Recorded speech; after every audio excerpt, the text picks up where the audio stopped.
Hello everyone, welcome back to Reed's Reviews. Today we'll be doing a review of Legacy Evolution Voyager class Tarn. And can I say, the moment that this was revealed,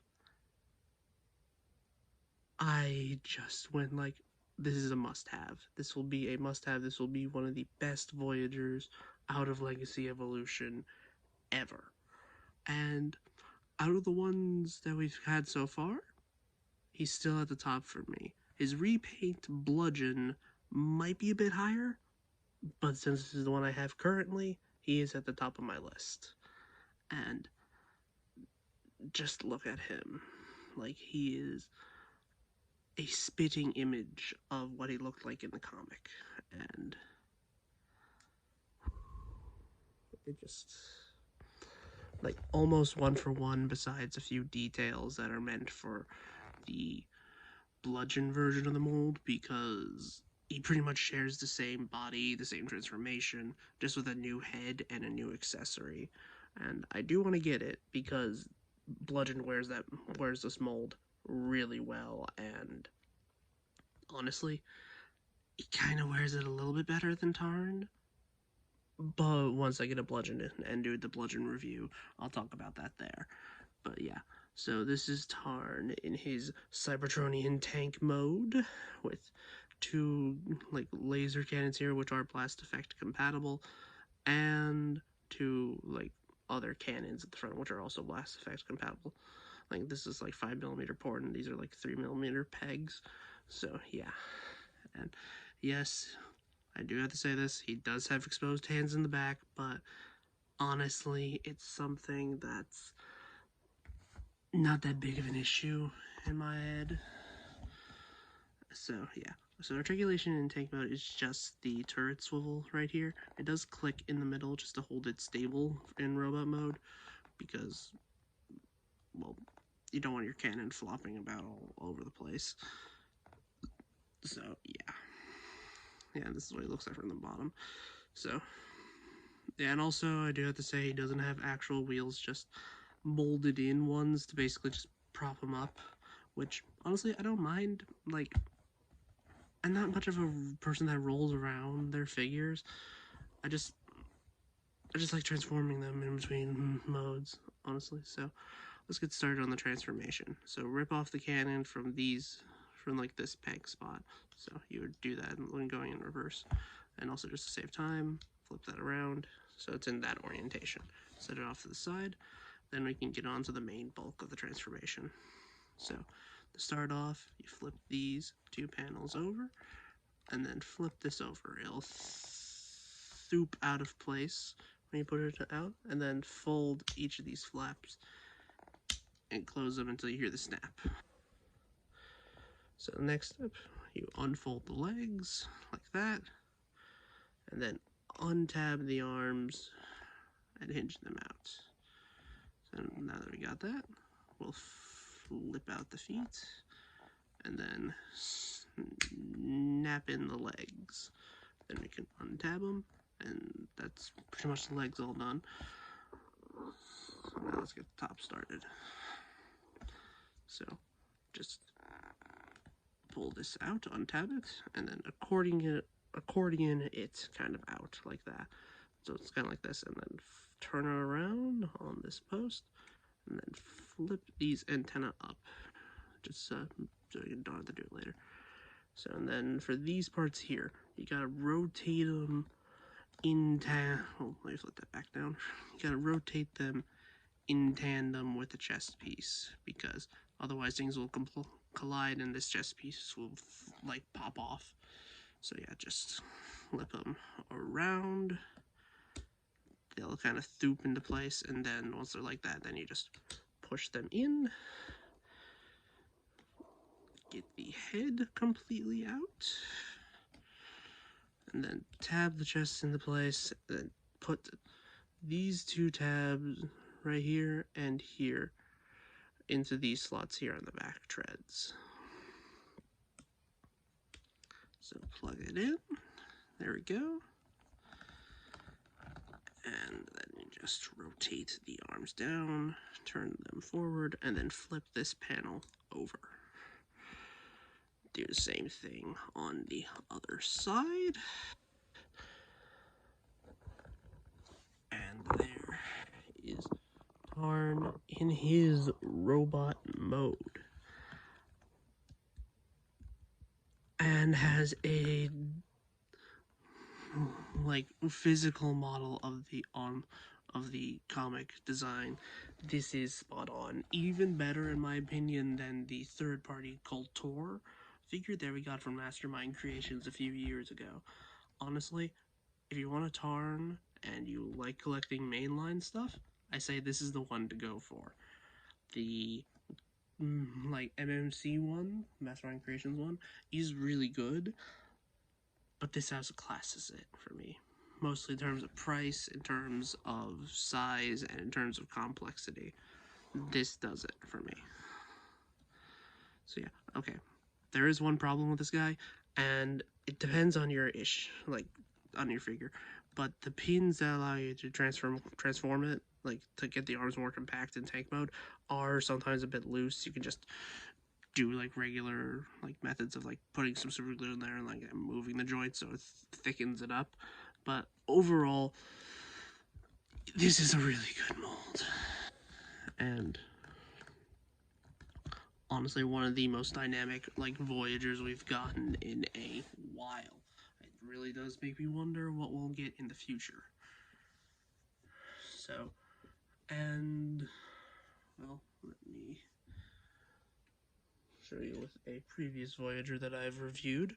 Here's the Legacy Armada Starscream, which you can check out the review of.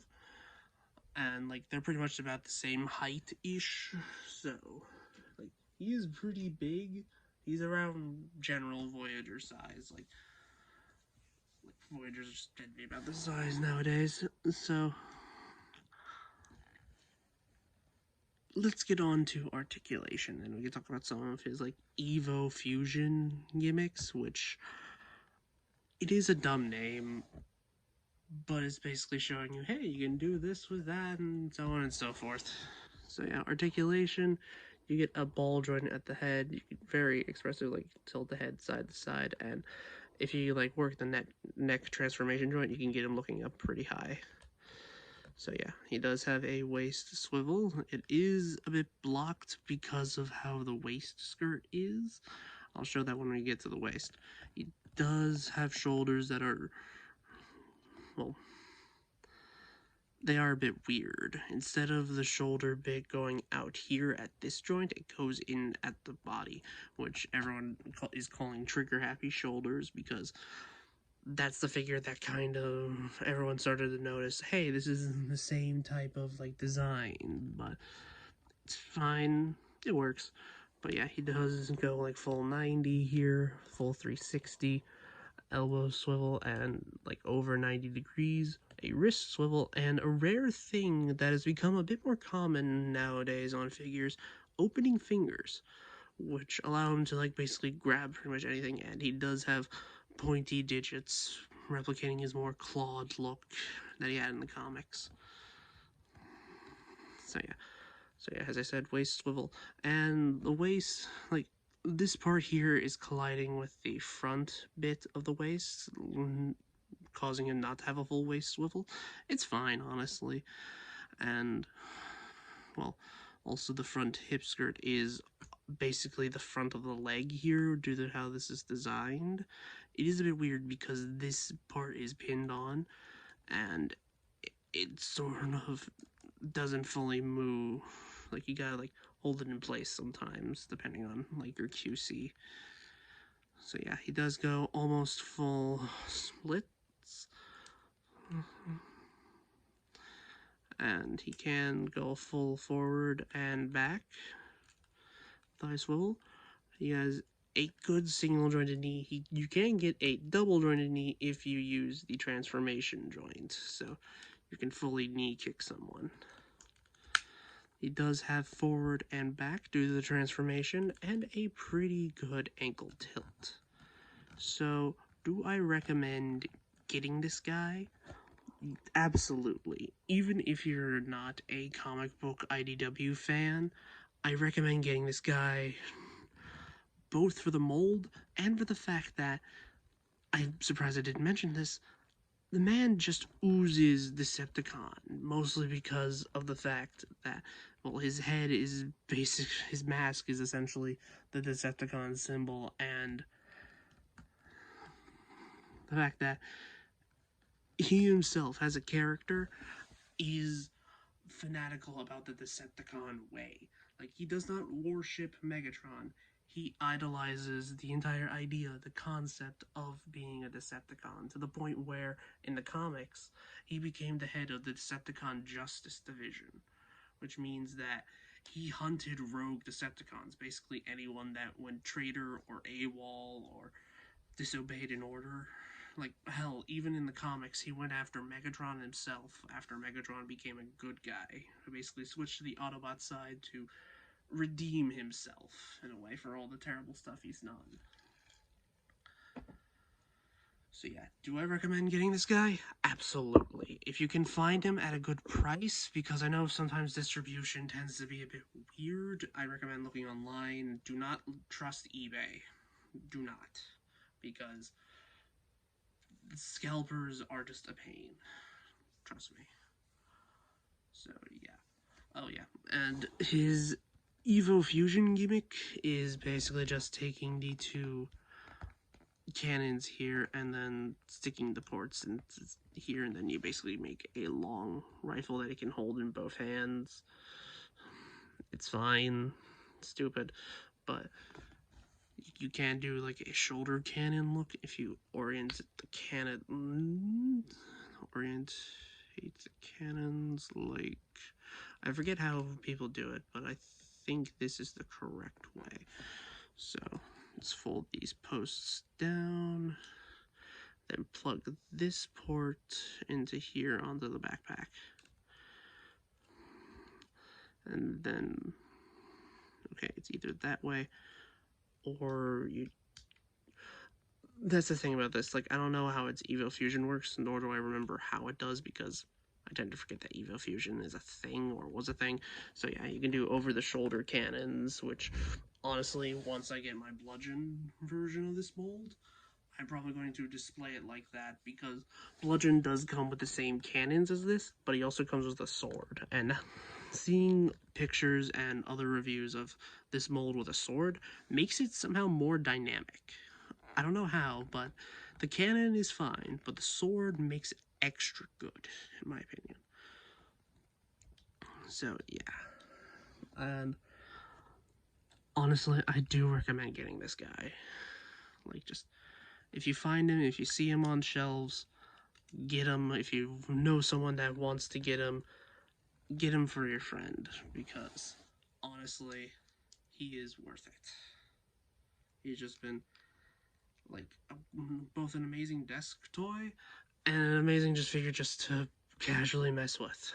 So this has been my review for the Legacy Evolution Tarn, and give me a like, give me a follow, share this with your friends, check out my other videos. I got a bunch of other Transformers stuff, and even some Gundam stuff. I plan on getting more Gundam stuff up soon-ish, and even a figurized standard model kit that I'm going to be reviewing next. So, this has been Reed Reviews, signing out. Have a good rest of your day.